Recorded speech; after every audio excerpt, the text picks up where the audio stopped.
Oke, bismillahirrahmanirrahim. Saya buka dulu acara kita hari ini, teman-teman. Alhamdulillahirrahmanirrahim, sudah ada 6.000 partisipan yang bergabung di hari ini. Mungkin yang lain akan menyusul, Mbak Kia, insya Allah ya.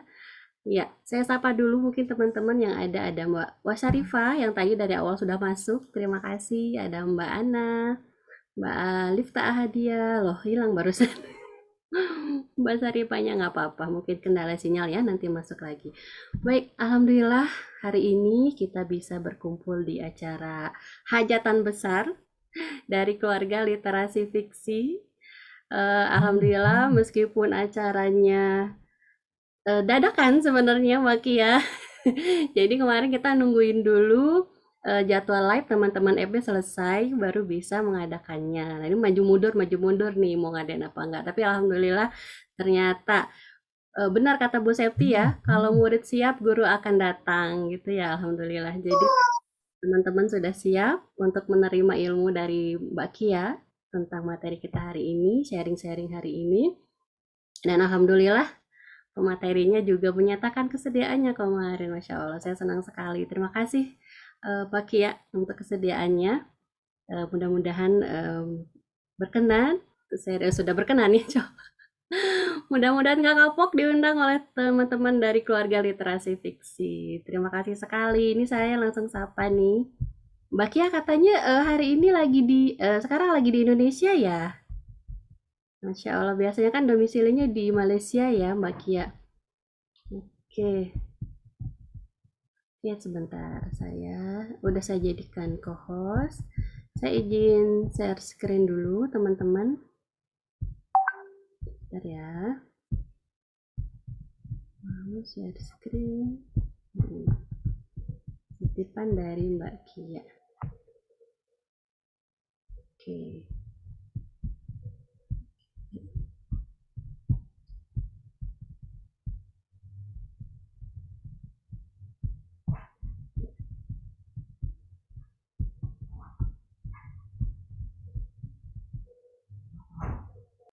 Oke, ini ya.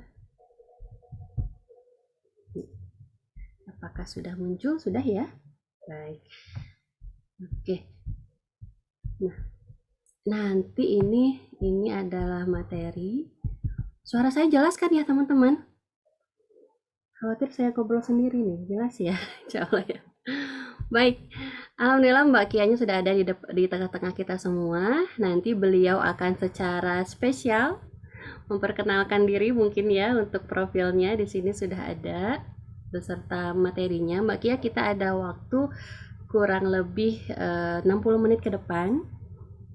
Kita akan bincang-bincang, sharing setelah sharing dari Mbak Kia mungkin Mbak Kia berkenan untuk diskusi sama teman-teman ya. Ini katanya sudah banyak yang pengen nanya-nanya nih ke Mbak Kia nih. Sudah nggak sabar nih kemarin katanya banyak yang jadiin Mbak Kia juga jadi potlucknya ya kemarin ya di podcastnya itu. Terus juga pokoknya banyak yang ngefans deh sama Mbak Kia ini, Masya Allah. Saya juga termasuk yang ngefans nih. Jadi habis ubek-ubek IG-nya. Baik, nggak berlama-lama, saya persilahkan kepada saya stop dulu ya, biar kelihatan sayanya. Oke, saya persilahkan kepada Mbak Kia untuk naik ke atas panggung. Monggo Mbak Kia, dimanakah? Saya pin dulu. Oh, Mbak Kianya hilang.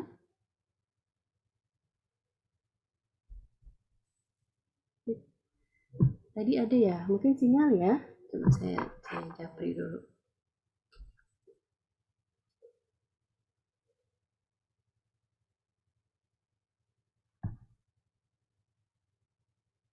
Oh iya, sinyal kayaknya. Baik, kita tunggu ya teman-teman.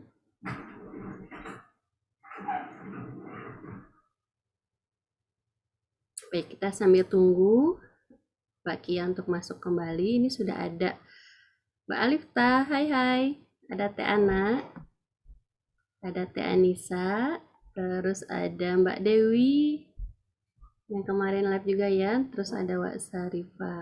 Apa kabar semuanya teman-teman? Terima kasih ya sudah hadir pada hari ini. Mbak Nisa lagi ngapain nih? Terus juga ada semuanya lagi oke, ya nggak apa-apa. Teh anak oke, iya Mbak Ana nggak apa-apa. Sambil menyusui sehat-sehat ya dedek bayinya ya. Yang penting bisa nyimak hari ini. Tuh ada Teh Alifta. Hai hai. Teman satu regu dan satu keluargaku. Sedang apa hari ini Mbak? Sedang santai aja. Sedang santai aja, Masya Allah. Temanin saya ya di sini ya. Kita hari ini mau nimba ilmu dulu Ya. ke suhu ke Mbak Kia. Kalau Mbak Arif tuh udah kenal lama sama Mbak Kia atau followernya? Enggak, Belum. belum. Nah, nanti hari ini kenalan ya sama Mbak Kia. Beliau itu udah nulis berapa ratus buku ya? Wah, udah banyak pokoknya, udah ratusan buku. Baik yang solo, kemudian juga yang antologi ya. Saya senang banget ada satu buku antologi yang ternyata saya bareng sama Mbak Kia. But Apa ya kemarin tuh yang produktif di rumah dari Nulis You. Baru nggak sadar, oh ternyata bareng. Senang banget rasanya. Antologi. Udah ada. Alhamdulillah, tuh Mbak Kianya sudah masuk kembali teman-teman. Alhamdulillah, Mbak Kianya sudah masuk kembali ya. Mungkin tadi terkendala sinyal ya, Mbak Kia. iya, Masya Allah, maaf ya. Maaf, kelempar keluar. Mbak Kia sudah siap? Ini langsung. Oke, langsung mulai aja, nggak apa-apa. Udah dimulai sih. Mulai ya. Saya izinkan Mbak Kia untuk naik ke atas panggung ya sekarang teman-teman. Oke, ini share screen-nya dari saya ya Mbak Kia ya. Iya, dari Mbak aja. Nanti Mbak Kia boleh ini dulu. Karena saya lihat ada profilnya tuh di awal, jadi langsung sama Mbak Kia mungkin untuk kenalan-kenalan singkatnya. Baik, sip, sudah muncul? Sudah ya?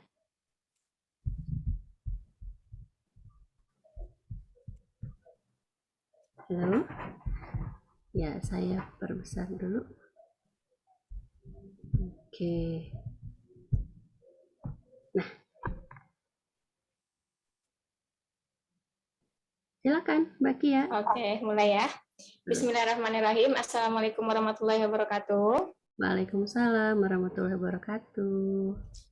Untuk pertama, supaya kita lebih enak, kita kenalan dulu kali ya, biar nggak terlalu canggung. Saya Wafi SK Zahida dari IP Asia, tinggal di Malaysia. Saya juga di RCIP Pusat. Saya ibu beranak satu. Saya juga penulis buku, ilustrator juga, microstocker juga, guru tahfiz juga. Alhamdulillah sampai saat ini udah lebih dari 100 buku yang saya tulis. Itu kali perkenalan singkatnya ya. Next, Mbak. Siap. Ini Mbak Kia di RCIP juga ya, di RCIP Pusat ya, Masya Allah. Banyak banget kesibukannya. Luar biasa. Ini kayaknya kapan-kapan diundang lagi buat ini, share tentang apa namanya ilmu manajemen waktu. Masya Allah. Baik-baik. Silakan Mbak. Lanjut. Oke, ke slide selanjutnya Mbak.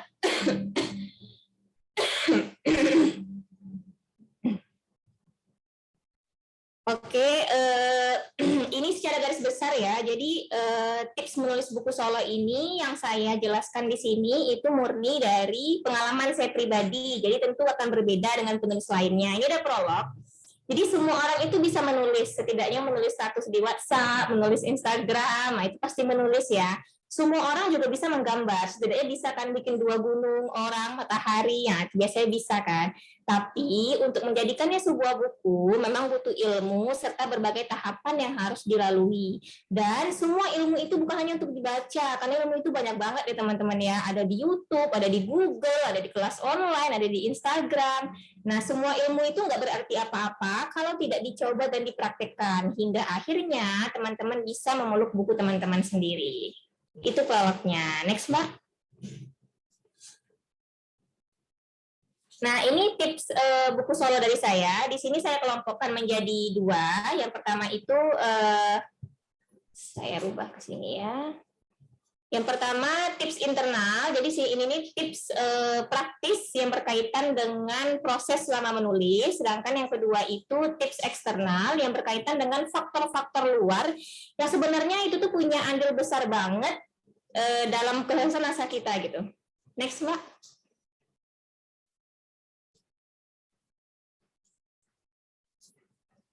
Nah jadi ini tips internalnya. Jadi usahakan banget semua poin yang ada di sini itu harus sudah paten, nggak ragu-ragu, nggak lupa, apalagi yang nggak pasti, karena 4 poin ini adalah poin penting kesuksesan sebuah naskah agar bisa terbit menjadi sebuah buku. Yang pertama itu konsepnya harus jelas dulu. Konsep itu apa sih? Konsep itu berisi judul bukunya apa, tema judulnya apa, judul bukunya apa, size bukunya berapa, tokohnya siapa saja, pembacanya kisaran umur berapa, konflik utamanya apa. Nah, itu semuanya ada di konsep. Biasanya kalau konsep ini tidak paten, kalau konsepnya masih amburadul nggak jelas, itu akan mempengaruhi kita ketika dalam proses menulis. Misalnya nih, mau bikin novel gitu misalnya kan, konsep kita nggak jelas gitu, kita nggak pastikan dulu di awal ini tokohnya siapa aja, antagonisnya siapa nih, pemeran pendukungnya apa nih. Nah, hal-hal seperti itu akan berpengaruh banget kalau nggak ditentukan di awal, apalagi buku anak ya. Nah, itu penting banget untuk membuat konsep yang sejelas-jelasnya sebelum teman-teman mau langsung mulai menulis naskah dari halaman ke halaman. Itu yang pertama. Sedangkan yang kedua itu timeline-nya harus paten. Nah, ini satu lagi nih. Jadi sesuatu yang bisa membuat kita menyelesaikan naskah, karena saya tahu banget ada ribuan naskah yang tidak selesai. Ada ribuan naskah yang mungkin hanya tersimpan di file laptop terus nggak dipegang lagi. Nah, itu kenapa bisa terjadi? Salah satu sumbernya itu ada di timeline-nya nggak jelas.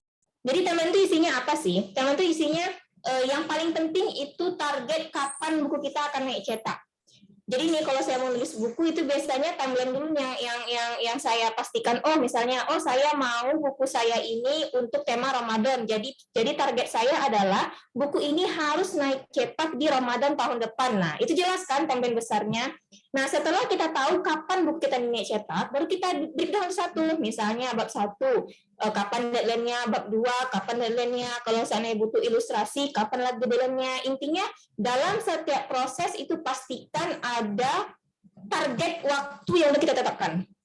Itu beda-beda ya teman-teman, yang nggak harus cepat tapi harus ada. Nah, kuncinya nggak harus cepat tapi harus ada.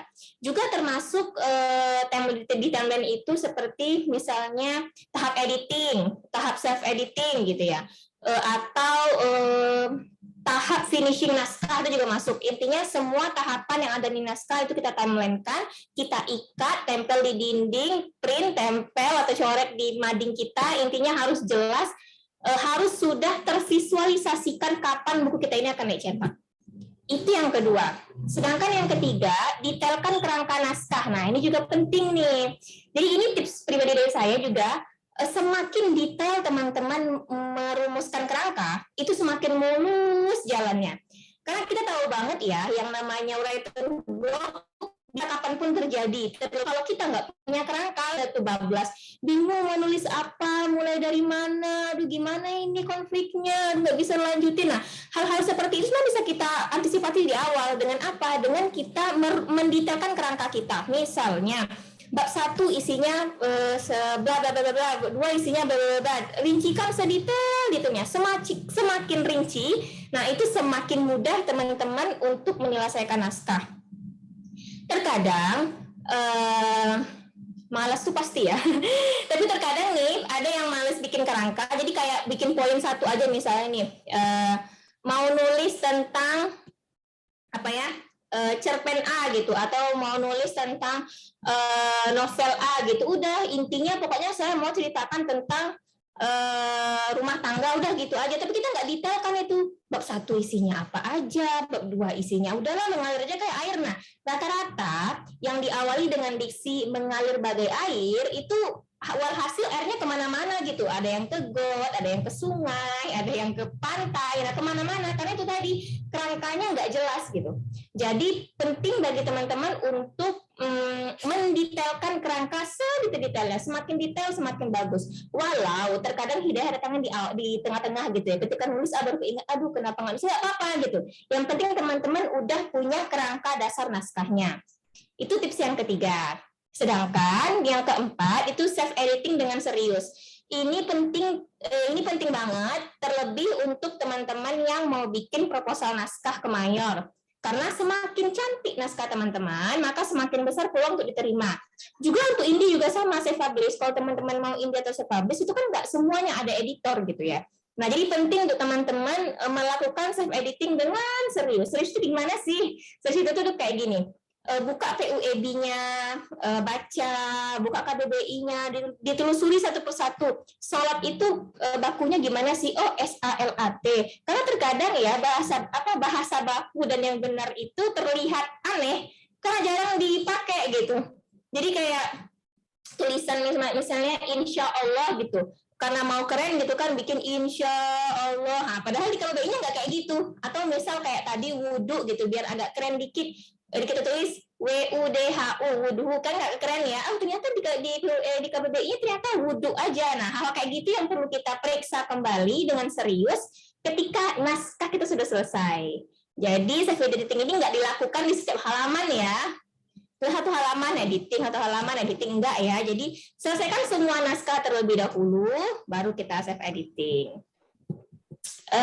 Next Mbak, atau mau pertanyaan langsung atau gimana? Atau next? Ya.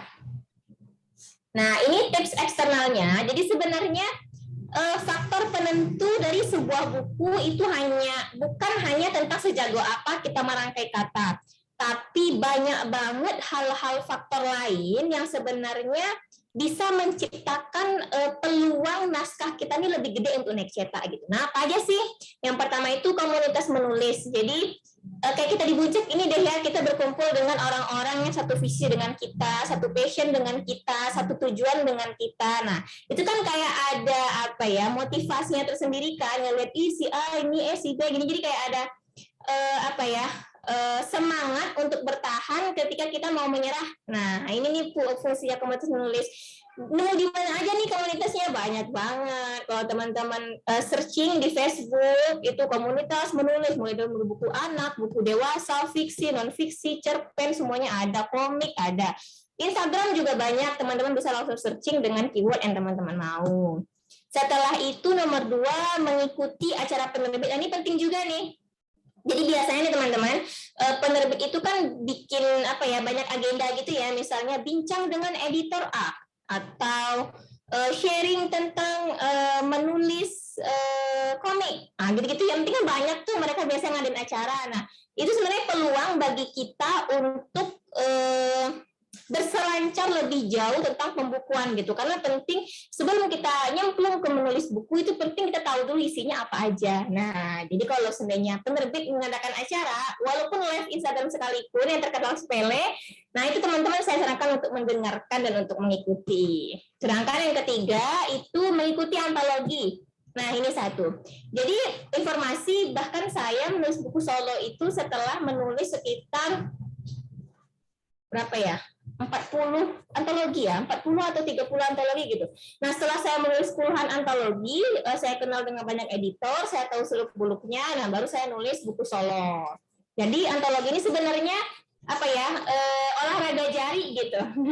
Jadi biar kita terbiasa dengan yang namanya deadline, terbiasa menulis cantik, terbiasa dengan seluk-beluk perbukuan, penerbitan. Nah itu saya sarankan mengikuti antologi. Harus banyak-banyak kok. Sebenarnya kita udah pernah dan udah terbiasa menulis gitu. Sedangkan yang keempat itu kelas-kelas online. Nah ini juga saya sarankan karena banyak banget ya sekarang, bahkan penerbit pun juga banyak menyediakan kelas-kelas online untuk kita gitu. Karena bagaimanapun ya, sebelum kita aksi itu sudah ilmu dulu gitu, biar kita nggak kecolongan, biar kita nggak lupa arah, biar kita punya peta. Apalagi menulis buku ya, yang notabene itu banyak banget seluk-beluknya gitu. Sedangkan yang kelima, jangan compare. Ini penting juga. Terkadang tergantung kita ya. ketika kita melihat orang lain sukses, itu kita pakai kacamata apa? Kacamata iri kah, kacamata dengki kah, kacamata untuk motivasi diri kah, itu kan tergantung dari kita masing-masing ya. Karena ada yang justru ketika melihat orang sukses, dia nggak termotivasi, justru malah julid. Ada juga orang yang ketika melihat orang sukses, dia mau juga dong nulis buku solo kayak si A, kayaknya keren deh. Akhirnya dia termotivasi dan berusaha untuk belajar nyari infonya ada juga. Jadi memang ya mengkompar itu memang apa ya, sesuatu yang mematikan gitu, terlebih untuk kita para pemula yang baru mau nulis gitu, belum selesai udah duluan ngeliat yang lain udah di garis finish, kita baru mulai ya. Jangan ya teman-teman ya. Nah lanjut, bagi yang udah menikah, penting untuk mendiskusikan dengan pasangan. Ini tips yang agak jarang ya, tapi untuk saya pribadi itu tuh penting banget. Jadi misalnya saya menulis tentang gitu, saya pasti sama pasangan dulu karena beda aja feel-nya gitu. Ketika pasangan udah tahu kita punya mimpi menuliskan buku, kita punya target menuliskan buku, itu kayak lancar aja gitu. Oh, Bunda mau nulis buku ini ya, Bunda mau nulisnya kapan nih? Nanti Abi bantu dulu. Nah, itu kan sesuatu yang tidak akan terjadi kalau kita nggak mengkomunikasikan dengan pasangan. Sedangkan buku solo itu kan sesuatu yang melelahkan, tapi menyenangkan gitu. Menyenangkan kalau kita udah tahu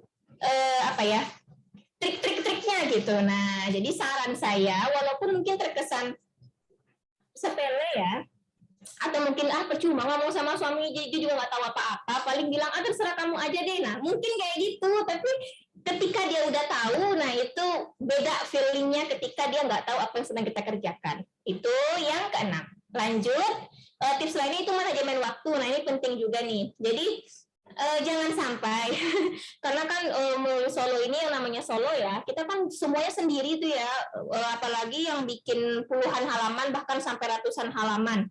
Nah itu kan butuh waktu yang banyak, terlebih kita ya bagi yang punya anak atau ibu rumah tangga ataupun ibu pekerja, itu kan sama-sama sibuknya Masya Allah ya. Bahkan tidur pun kita nggak nyenyak gitu ya. Nah penting untuk manajemen waktu, kapan saya bisa nulis, kapan saya harus sama anak, kapan saya harus sama suami, kapan saya harus domestik, kapan saya harus me time. Nah itu penting untuk mengkondisikan. Supaya apa? Supaya nih jangan sampai ide brilian kita itu hanya sampai di kerangka doang, hanya sampai di halaman 10 doang. Karena apa? Karena kita nggak tahu nih kapan ya mau lanjutinnya, tambahan udah ada tapi nggak tahu kapan waktu nulisnya. Nah jadi penting untuk memanajemen waktu kalau mau naskahnya lancar sampai naik cetak. Lanjut, ini perkuat ruhiyah. Ini juga agak jarang tips ini, tapi yang saya rasakan semakin kita kejar akhirat kita, itu dunia kita ngikut gitu. Jadi ini sesuatu yang ini sesuatu yang terdengar klise, terdengar textbook, tapi itu yang saya rasakan kenapa bisa nulis sampai 121 sekarang ya, itu karena itu tadi. Jadi jangan sampai nih hanya karena mimpi duniawi kita yang wajib keteteran, yang sunnah nggak dikerjakan, mintanya banyak, mau buku solo ini, buku solo ini, buku solo ini, naik cetak yang ini, tapi hubungan kita sama Allah nggak baik. Terus kita mau tolong sama siapa? Sama pasangan, sama editor, sama teman. Nah ini penting banget kalau bagi saya. Justru ketika saya mau sesuatu, saya ingin, saya ngotot, itu yang pertama kali saya dudukkan benar itu adalah ruhiyah dulu. Perbaiki dulu sholatnya, ibadah-ibadah sunnahnya, dan lain sebagainya. Lanjut, itu ke selanjutnya, kurung segala ide. Nah, ini juga salah satu tips saya. Jadi, usahakan kan ide itu datang dari mana aja ya.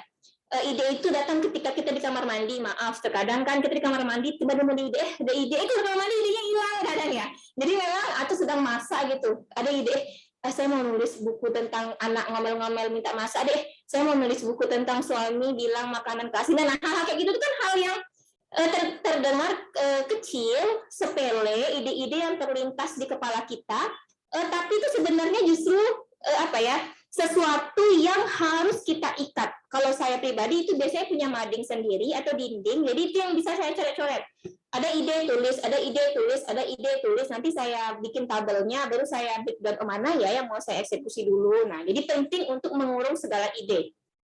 Kadang-kadang gini loh teman-teman, yang bikin kita stuck itu bukan nggak ada ide, tapi bahkan karena kebanyakan ide, jadi itu di stuck, bingung mau pilih yang mana. Ide mana dulu ya, ide A, ide B, ide C. Jadi kadang kalau ide itu nggak dirapiin, itu kadang kita malah keblinger duluan gitu. Aduh, tsunami ide nih, saya kebanyakan ide, terlalu kreatif, tapi satu pun nggak selesai. Nah, itu penting untuk mengurung ide-ide kita supaya rapi dan terlihat mana nih ya yang mau kita eksekusi duluan. Gitu. Lanjut yang terakhir, jangan tunggu ideal. Nah, ini penting juga nih. Jadi gini, karena saya kan juga ilustrator buku ya. Jadi terkadang banyak yang ngadu kayak gini.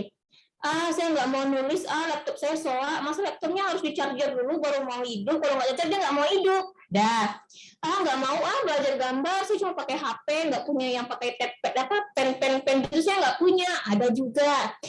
Padahal untuk berkarya itu nggak harus tunggu ideal dulu. Informasi, bahkan saya itu selama 1 tahun lebih menulis puluhan buku, 60 buku itu hanya menggunakan aplikasi WPS di HP Android kecil.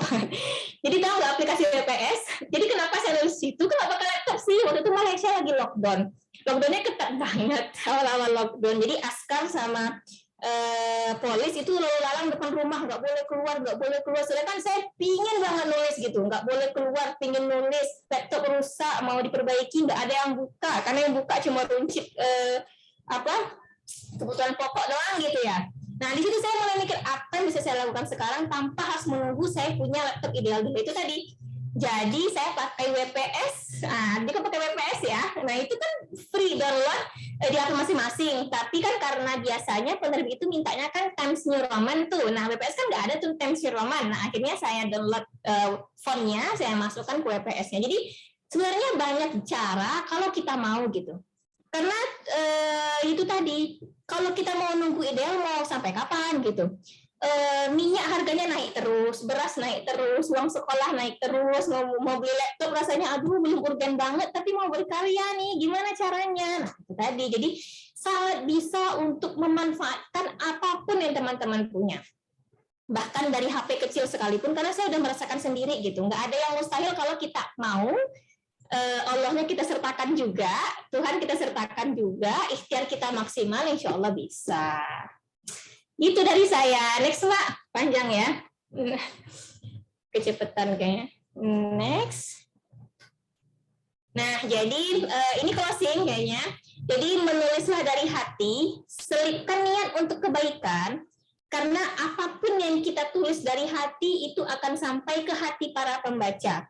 Dan sekecil apapun kebaikan, itu pasti akan berbalik untuk kita di masa mendatang. Itu janji Tuhan ya, nggak bakalan meleset sedikit pun. Gitu. Next. Nah, jadi gimana? Udah siap untuk muluk buku masing-masing? Udah sampai mana tahapnya? Timeline-nya, konsepnya, kerangkanya? Atau udah mulai cari-cari penerbit? Next. Udah selesai. Sweet ya. Oke, itu dari saya. Gimana, Mbak? Saya serahkan ke moderator.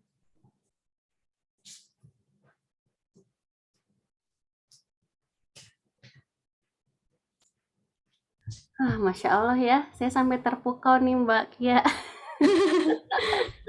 Masya Allah, singkat, padat, tapi jelas dan mencakup semuanya nih kalau kata saya ya teman-teman ya. Karena kan teman-teman mintanya apa atau bagaimana tips menulis buku solo. Nah, tadi Mbak Kia sudah ngasih tips baik dari dalam diri kita sendiri, tips untuk internalnya seperti apa, dan juga yang luarnya tadi ya. Itu keren banget loh. Saya sampai wah, Masya Allah, ini benar ya. Jadi kata Mbak Kia, kayak tadi ya, yang ini banget, yang apa namanya, yang perkuat ruhiyah itu ya. Terdengar mungkin seperti klasik, tapi betul ya kalau kata Mbak Kia tadi. Ini penting banget kalau kata saya ya, Mbak Kia ya. Jadi tidak ada daya upaya ya selain dengan kebantuannya, kekuatannya, pertolongannya seperti itu. Masya Allah, komplit banget ini teman-teman. Saya sampai terpukau beneran. Masya Di Allah, internalnya semoga dan ya. eksternalnya. sangat bermanfaat Mbak Kia. Aduh, senang banget nih. Yuk, monggo teman-teman. Barangkali ada yang mau ditanyakan nih dari yang sudah di-sharekan oleh Mbak Kia tadi, baik dari tentang tips internalnya, juga tips eksternalnya nih. Mungkin ada yang ingin dijelaskan lebih lanjut dari Mbak Kia nih buat teman-teman yang butuh mangga. Mumpung orangnya ada di sini, kapan lagi coba bisa ketemu langsung sama Mbak Kia seperti ini. Ada, saya cek dulu kolom chat ya Mbak Kia. Oke. Nah, ini Mbak Indah sama saya terpukau, Masya Allah. Sama ya kita ya, tos. Keren sekali sharingnya. Ini dari Mbak Ratna. Ini Mbak Ratna kemarin di live itu, di live EB, Mbak Kia dia sharing tentang cerita anak. Oh, Masya Gimana Allah. itu cerita anak. Dan beliau, sebenarnya kita di sini semuanya sama-sama lagi belajar, Mbak Kia. Jadi memberanikan diri untuk sharing.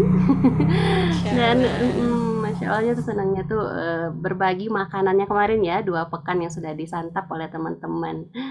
Terus ada Mbak Roshida Baiduri, saya pingin meluk buku Solo sih, tapi entah kenapa masih banyak EQ. Nah, ayo Mbak Kia, diapain nih yang kayak gini? Coba bikin dulu timelinenya kali ya. Coba Hmm, timelinenya dari tadi ditahapkan konsep dulu, udah mateng hmm, konsepnya, diendapkan, bikin timelinenya. Kalau perlu, kalau saya pribadi itu cara saya. Kalau saya menulis buku tuh tahu nggak apa yang saya bikin bulan covernya? Di situ sebenarnya nggak ada cover gitu. Jadi, aduh ini buku kapan ya jadinya? Terus jadi semangat sendiri biasanya gitu. Jadi hmm, baru breakdown semua timelinenya. Saya mau naik cetak hmm. ini gitu timeline ya.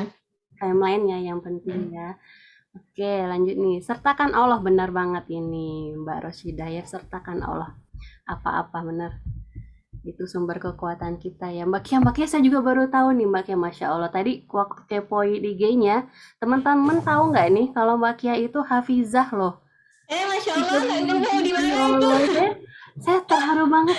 Ya Allah, gitu ya sampai merinding loh Mbak Kia benar. Wah, kerennya luar biasa benar banget. Jadi ini bukan apa ya, kalau saya bilang teman-teman yang apa yang di-sharingkan Mbak Kia hari ini bukan omong kosong gitu ya, bukan tong kosong, tapi betul-betul apa yang sudah beliau jalani gitu ya. Jadi perkuat ruhiyah gitu kan, kejar akhirat ya Mbak Kia ya, nanti dunia akan mengikuti gitu. Jangan kebalik kita tuh kadang, wah saya sendiri kadang ya Allah gitu kan. Lupa Jadi kadang lupa tuh. ini bukan tentang, maksudnya ini bukan forum kajian kan ya, maaf ya kalau tadi ada. Bukan, bukan. Karena ini kan murni, maksudnya ini Tapi, kan murni tips dari saya gitu yang saya rasakan itu. Karena kalau saya nggak masukkan itu, maksudnya terlepas sama agama kita ya, kita kan punya betul, Tuhan betul. nih.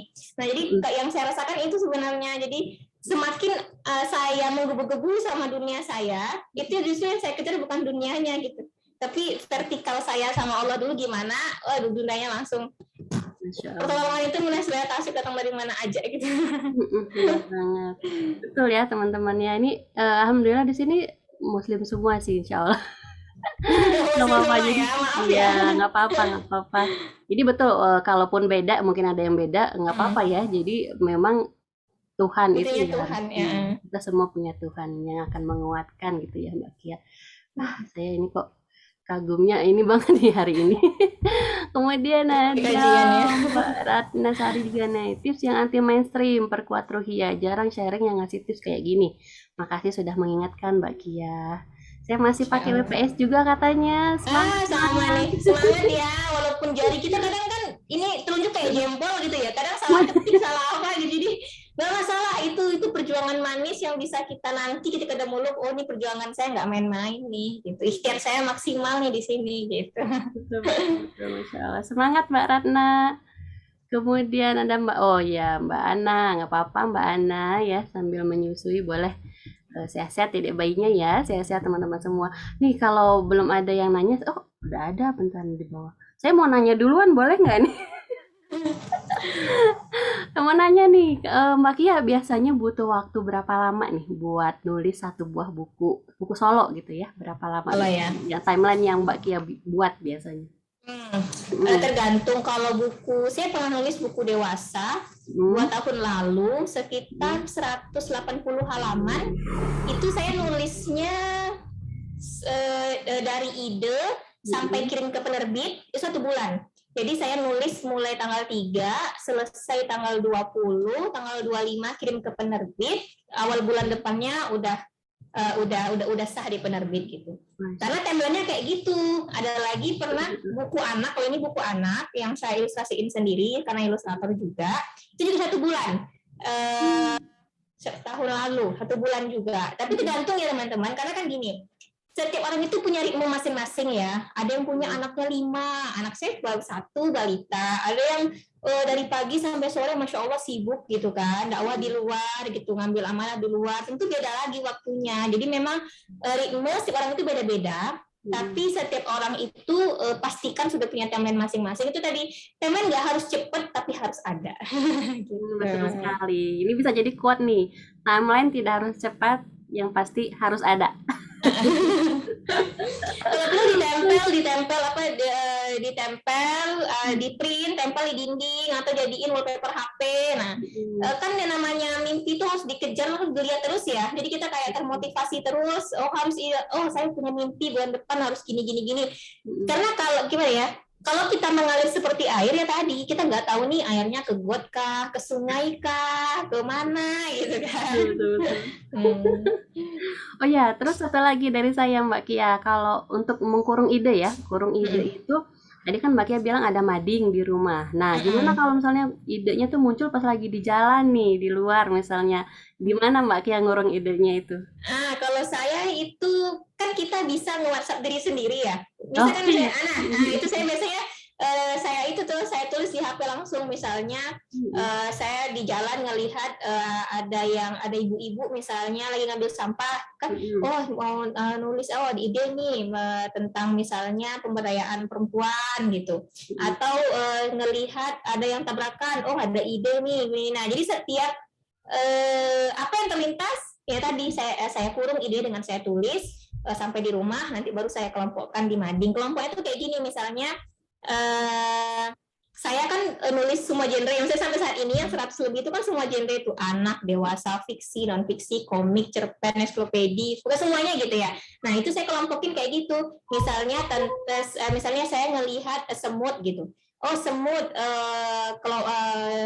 tabel buku anak, saya mau bikin picture book tentang kebersamaan. Tabel orang dewasa, saya mau bikin novel tentang bagaimana pentingnya bekerja sama dalam sebuah perusahaan, dalam sebuah keluarga. Nah, gitu. Jadi tabel mengikat ide itu bisa dengan poin-poin, bisa dibikin per tabel kalau mau bikin banyak genre. Nah, jadi sesuaikan dengan kesukaan, kebahagiaan masing-masing. Nanti insya Allah awalnya agak kaku sih ya, tapi kalau kita udah terbiasa sebulan aja atau seminggu dulu aja, ntar bakalan tahu ritmenya sendiri gitu. Auto gitu nanti kan, ide langsung, gitu. Jadi insya Allah terbiasa kalau mau dibiasakan.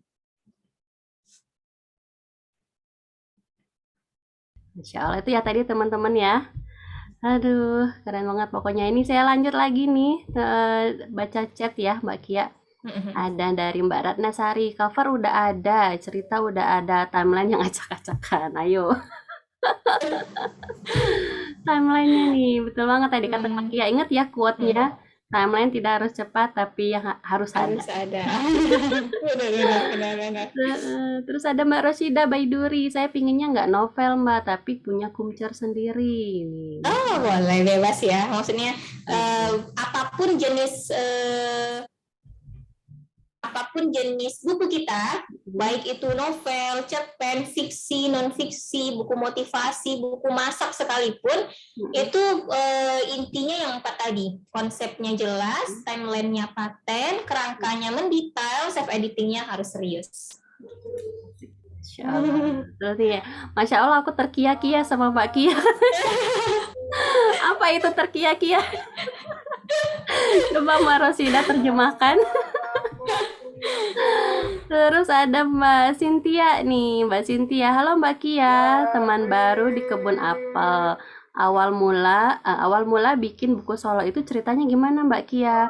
Apa yang membuat Mbak Kia mau bikin buku solo? Duluan suka nulis apa ilustrasi? Nah, karena Mbak Kia dari keluarga ilustrasi ya.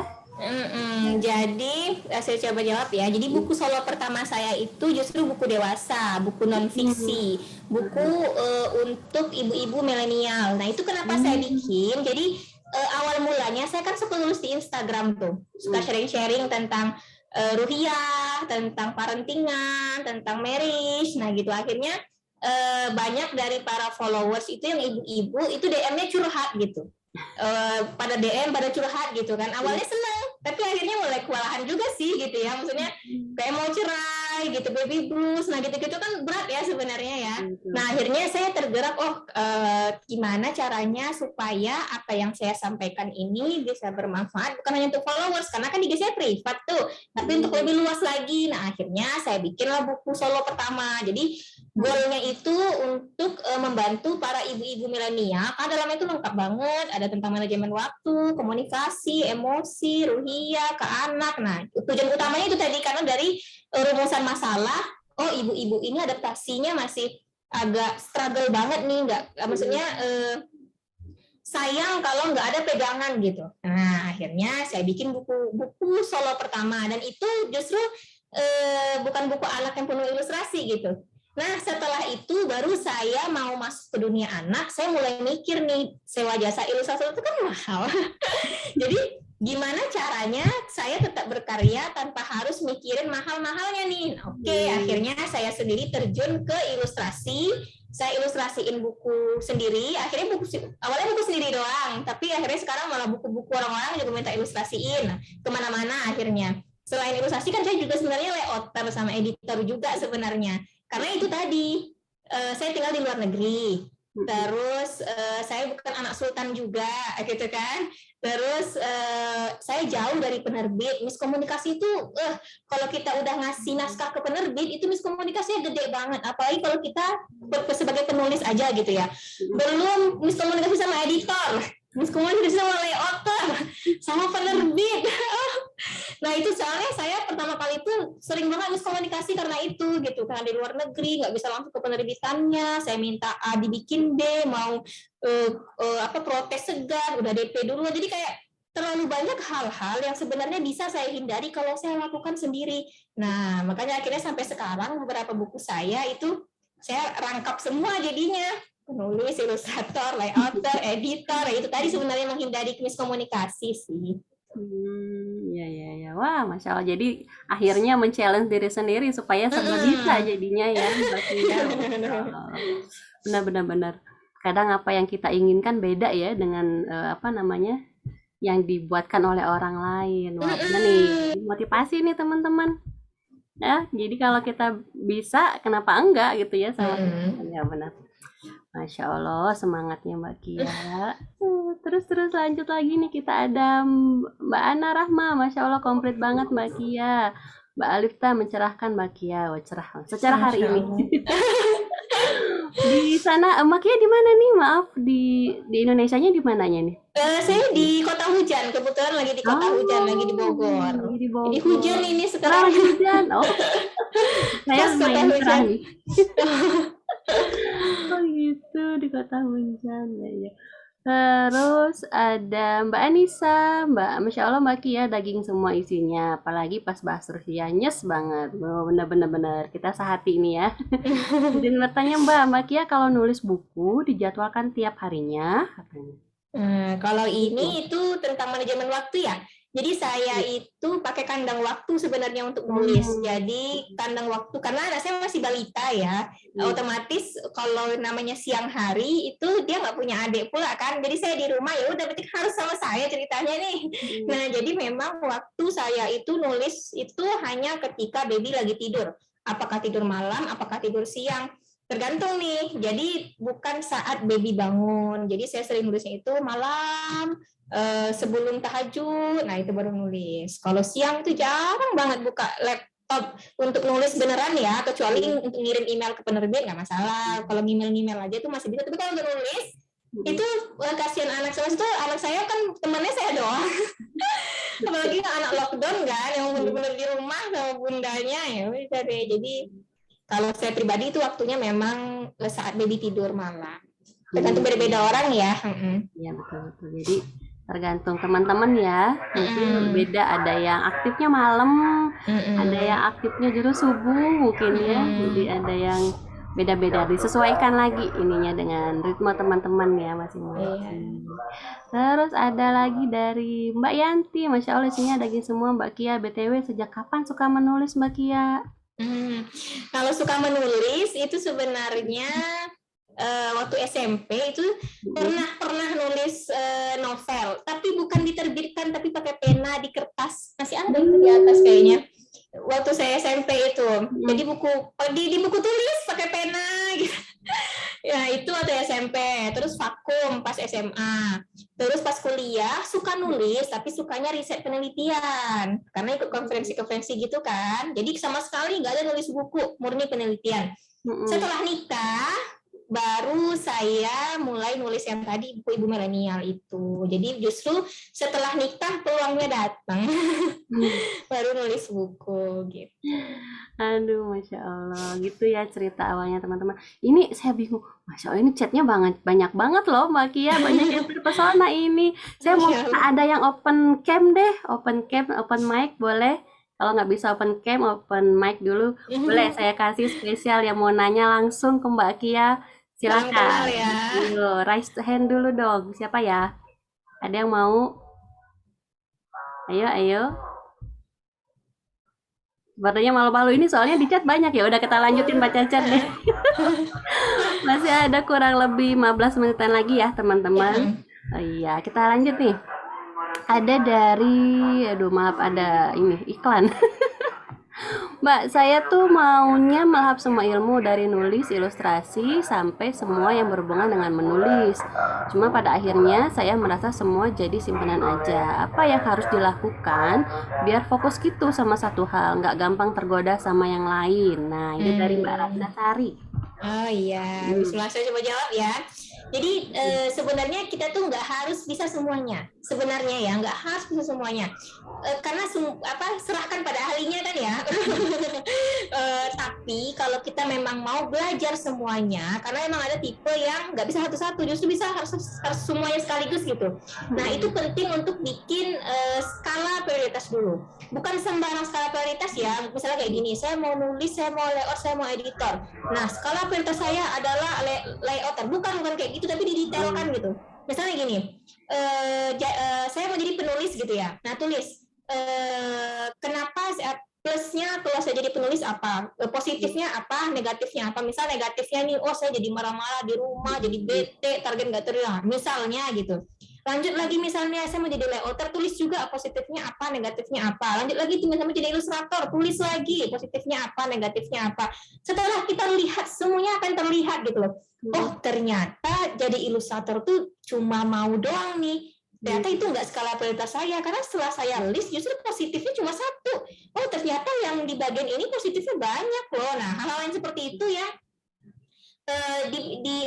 di breakdown dulu di awal supaya kita nggak kerjain semuanya tapi nggak ada yang maksimal.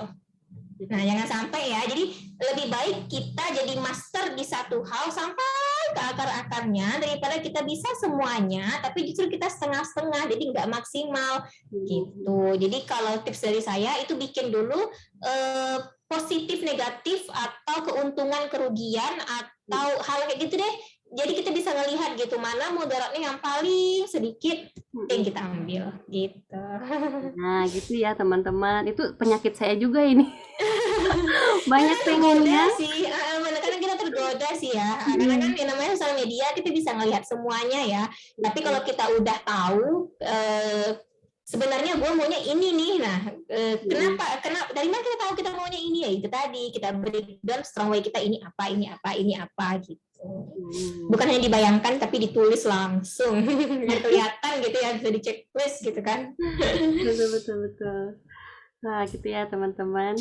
Harus fokus. Sebenarnya di kelas maksudnya di perkuliahan Bunda Cekatan ini kita diajarin gitu ya Mbak Kia ya, untuk Benar. fokus satu. Jadi Fokus. cekatan di satu hal dulu gitu. Nanti kalau udah baru pindah ke hal yang lain. Masya Allah, Benar. ini harusnya saya dari dulu ya dapat yang kayak gini. Saya tuh jadi kalau istilahnya itu apa ya? Jack of all trades. Tuh, pernah baca tuh Oh. tulisan kayak gitu ya, Mbak Kia. Jadi bisanya banyak, tapi enggak ahli gitu loh jadinya itu. Jadi nggak jelas ini orang maunya apa. Kayak gitu jadinya Mbak Kia. Aduh kok jadi curhat ya. Oke, saya lanjut. Ini ada siapa lagi nih? Ada yang nanya nih Mbak Kia katanya Gimana? sudah berapa banyak apa? Bukan bukan maaf ini aja nih. Bocorin tipsnya tembus mayor dong. Wah, ini. Bocorin tipsnya ya. Ini Hmm, tips-tips penting banget. Itu cuma satu. apa? Pastikan naskah proposal teman-teman itu menjual. Hmm, Jadi kan kalau gini nih, kalau kalau ke Indi itu kita kan sama-sama butuh ceritanya. Maksudnya kalau ke Indi, karena saya pernah ke Indi, pernah ke Mayor ya. Jadi dua hal ini kan sesuatu yang sangat berbeda banget dalam pelayanannya gitu. Kalau di Indi eh, apa ya, bukan gimana ya, kita nggak harus terlalu menjual naskah, kita bisa naik cetak langsung gitu. Tapi kalau di Mayor kan enggak gitu, mereka kan perusahaan, maksudnya perusahaan gede yang mereka pasti punya untung rugi gitu ya, mereka terima itu kan hanya yang layak dijual. Nah jadi pastikan dulu proposal naskah teman-teman itu udah bagus banget, dalam artian isinya apa aja sih. Isi proposal itu kan kayak gini, kasih bocoran ya, misalnya kayak gini, apa nih keunggulan naskah kamu dari naskah yang lain? Apa saja naskah kompetitor kamu? Kamu mau jual berapa nanti? Ini nih hal yang baru atau ya enggak bagi kamu? Branding, self branding kamu itu apa? Kenapa kamu yakin untuk menjual buku ini? Nah, otomatis kalau ditanya kayak gitu, pasti kita kan bakal apa ya, mikir keras gitu. Bagaimana caranya supaya buku kita ini itu layak jual, layak naik cetak, dan memang dibutuhkan banget untuk orang-orang gitu. Ini untuk mayor case-nya ya. Otomatis kalau kita udah tahu itu, kita bakalan nyari keunggulan, keistimewaan dari naskah kita. Nah, itu penting sih di awal sebenarnya sih. Teman-teman mau ke India atau ke Mayor nih. Nah, kalau ke Mayor pastikan ya naskah teman-teman ini memang naskah istimewa, yang misalnya kayak gini deh, misalnya naskah tentang buku anak misalnya ya, buku anak misalnya, aku suka sholat, itu kan banyak banget tuh buku aku suka sholat ya, udah puluhan kayaknya ya, tapi kenapa terus ada?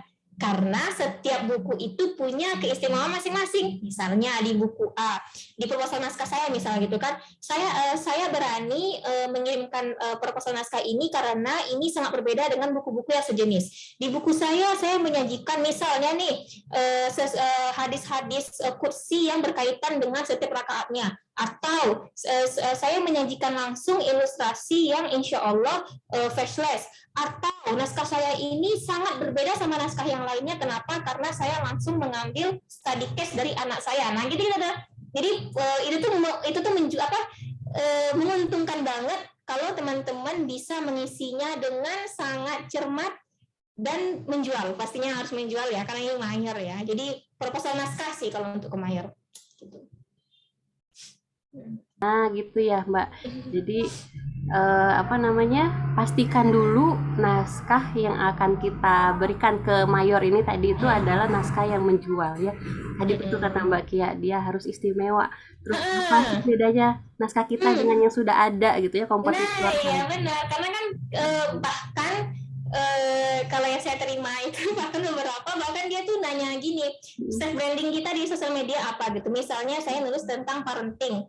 Saya mm, sering nggak nih sharing tentang parenting, atau saya psikolog parenting nggak, atau apa gitu. Setidaknya ada sesuatu yang bikin naskah kita ini beda daripada naskah yang lain. Karena begitu tadi, mereka nyari diferensiasi antara kita sama yang lain itu apa gitu. mm. Betul, betul, betul banget. Nah, Jadi dia bikin kayaknya proposal ini naskah. terkait dengan persona branding kita juga ya Mbak Kia ya jadinya Kalau ya. kalau ke mayor iya Mbak, karena Mm, kan bagaimana kan gini, bisa aja sih sebenarnya. Misalnya nih mm, saya ibu rumah tangga gitu, mm, misalnya saya nulis tentang bagaimana cara bertanam pupuk kompos, bisa aja sebenarnya. mm, Tapi dengan syarat saya memang udah melakukan itu kan, jadi saya bisa bilang, oh saya ini adalah praktisi langsung dari tanam menanam di rumah misalnya gitu.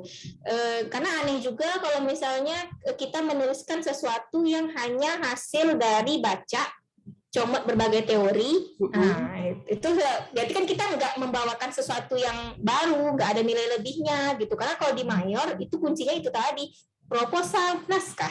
setelah lanjut pembahasan naskah baru nanti lanjut lagi tahap-tahap yang lain gitu. Masya Allah, benar-benar. Semangat orang kan kadang ketika sudah beli buku kita, mungkin ya misalnya udah ada nih, udah terbit, terus ketika dia udah beli, dia pasti meriksa medsos kita kayaknya ya. Jadi, oh bener nggak nih orang ahli itu gitu ya? Apa betul dia bagian itu? Jangan-jangan ini apa ya kalau itunya tuh hoax? Mungkin gitu ya Makia ya. Aduh, Masya Allah. Ini kita teman-teman 8 menit lagi tersisa. Masya Allah, cepet ya. Ngobrol-ngobrol nggak kerasa ya. Nggak kerasa. Sebenarnya masih banyak nih Mbak Kia. Saya nggak bisa bacain semua. Maaf ya teman-teman. Chatnya nggak saya bacain semua. Karena terbatas waktu juga. Mungkin terakhir nih. Atau ini sebelum saya baca yang di chat ini. Ada nggak nih yang mau muncul nih? Ayo. Mumpung masih ada orangnya. Ayo muncul. Silakan boleh open mic atau boleh open kamera kalau memungkinkan. Nanya langsung lebih enak kayaknya ya, betul nggak Mbak Kia ya? Ya sih kayaknya lagi pada domestikan deh, kayak jam berapa sekarang kayak masih pada sibuk kayaknya. Nuri, boleh dong? Boleh banget, silakan. Ini siapa yang bicara bentar? Indah, Mbak Indah. Mbak Indah, oh iya siap. Silakan Mbak Indah. Ya, terima kasih Mbak Nuri. Halo Mbak Kia, teman Iya, serubu halo. yang aduh terpesona banget siang ini. Jadi pertanyaan saya yang dicatatkan tuh udah terwakili dari obrolan tadi ya. Jadi pertanyaan ringan aja. Jadi sekian buku Mbak itu ya, yang paling favorit itu apa? Dan paling suka itu nulis genre apa? Terima kasih. Sama-sama. Coba jawab ya. Jadi yang paling favorit sampai sekarang itu yang tadi buku solo pertama. Kenapa favorit? Karena 2 minggu setelah naik cetak itu ludes. Jadi maksudnya bahkan saya tuh udah sekarang saya luar negeri kan, saya diam-diam nyimpen gitu karena saya mau ngasih mungkin untuk sepupu atau untuk siapa gitu kan. Jadi nggak bisa nyimpen karena habis gitu. Terus juga karena review-reviewnya gimana ya, kan kita kalau penulis yang bikin bahagia itu gini, makasih ya bukunya, gara-gara buku ini saya nggak jadi bunuh diri. Itu kan sesuatu yang maksudnya makasih ya bukunya, akhirnya saya kembali lagi sama Allah. Ya Allah, saya nggak tahu ternyata masalah saya itu di sholat benar, saya wudhunya asal-asalan, sujud entah gimana. Nah itu kan sesuatu yang kayak Masya Allah ya, ternyata sesuatu yang menurut saya biasa, karena udah biasa praktekin, ternyata luar biasa bagi orang, bahkan mungkin bisa jadi pintu hidayah bagi orang lain juga. Nah jadi itu buku solo pertama. Tapi ada lagi sisanya yang favorit, itu yang terakhir, buku solo anak. Kenapa favorit? Karena itu pertama kali saya nyoba yang itu tadi, jadi penulisnya, ilustratornya, layouternya, editornya. Nah itu termasuk favorit karena pertama kali mencoba banget, ketagihan akhirnya gitu. Masya Allah. Nah gitu. Apalagi pertanyaannya udah tadi ya. Sudah kayaknya itu Mbak Indah. Jadi yang favorit ya dari Mbak Kia tadi adalah buku genre yang paling suka ya. Kalau sekarang itu buku anak sih sebenarnya. Jadi dari 121 buku yang udah dikirim ke penerbit itu kan 110 dari naik cetak ya. Nah itu bisa dibilang 60% kali ya, itu rata-rata buku anak semua. Mulai dari picture book, activity book, busy book, cerpen, komik. Nah jadi kalau sekarang sih lebih ke banyaknya genre anak sih, lebih banyak genre anak. Tapi masih nulis yang dewasa juga. Nah gitu ya Mbak Indah. Masya Allah. Makin terpukau kan? Wah, pengen bikin lagi acaranya. Ayo.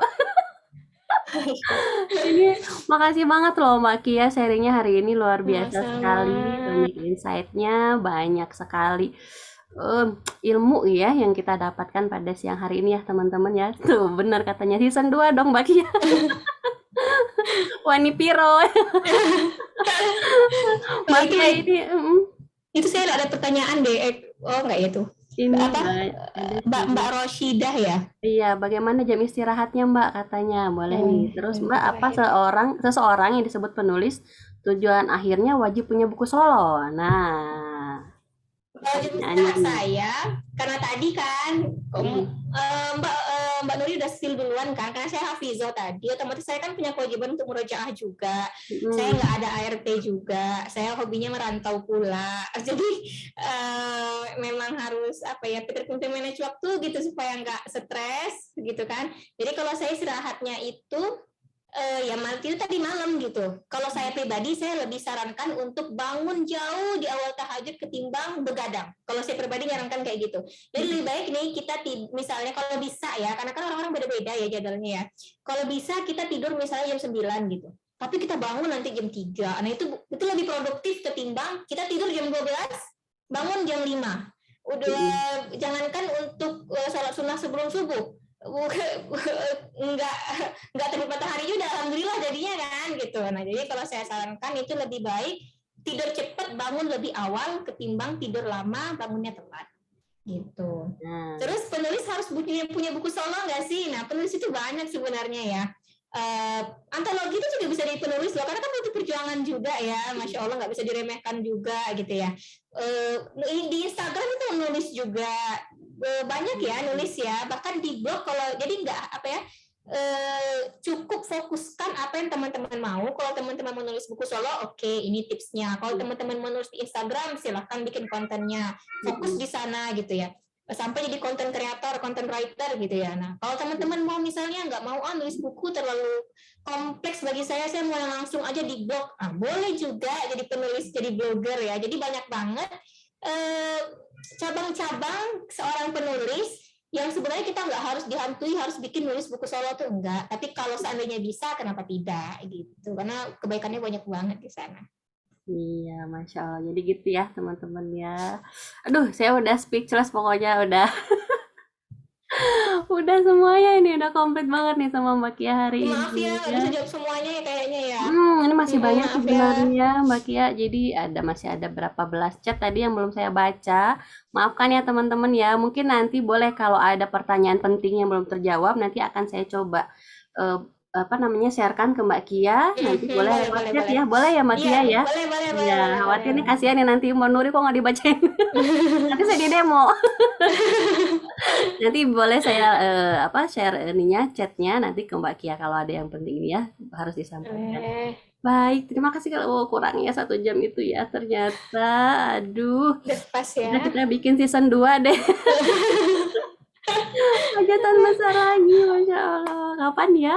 Kalau nggak ada, sebenarnya kalau nggak ada momen hajatan besar ya. Kapan nih bisa ketemu Mbak Kia ya? Masya Allah sekali. Terima kasih Mbak Kia ya. Ini kami dari keluarga literasi fiksi. Mohon maaf sekali nih nggak bisa kasih apa-apa, nggak bisa nyuguhin apa-apa di sini. Cuman bisa bilang makasih yang sebesar-besarnya ke Mbak Kia sudah mau menyempatkan waktunya, sudah mau sharing-sharing hari ini yang semuanya itu wah, Masya Allah pokoknya buat saya pribadi gitu ya itu semuanya sudah speechless pokoknya udah komplit banget. Terus juga teman-teman terima kasih yang hari ini sudah hadir ya, terima kasih sekali. Nanti insya Allah teman-teman yang nggak hadir akan saya bagikan rekaman Zoom kita hari ini karena tadi udah minta izin ke Mbak Kia boleh katanya direcord. Terima kasih Mbak Kia. Ya itu saja mungkin dari saya sebagai moderator hari ini. Mohon maaf pada teman-teman semua yang belum kebaca ya. Tadi insya Allah akan saya sampaikan kalau masih ada pertanyaannya. Kita akhiri dengan foto-foto bersama dulu. Ya boleh ya Mbak Kia ya. Boleh. Yuk hayo buka dulu Zoom lagi. Buka dulu kameranya. Kita foto-foto dulu sebentar. Ada yang mau ikutan? Yuk. Silakan dibuka dulu, mau benerin kerudung dulu boleh. Mau pakai bedak dulu boleh lah, saya tungguin deh. Masih ada waktu, silakan. Bentar ini saya close dulu chatnya biar full. Oke. Nah, ada lagi yang mau ikut? Bentar ini.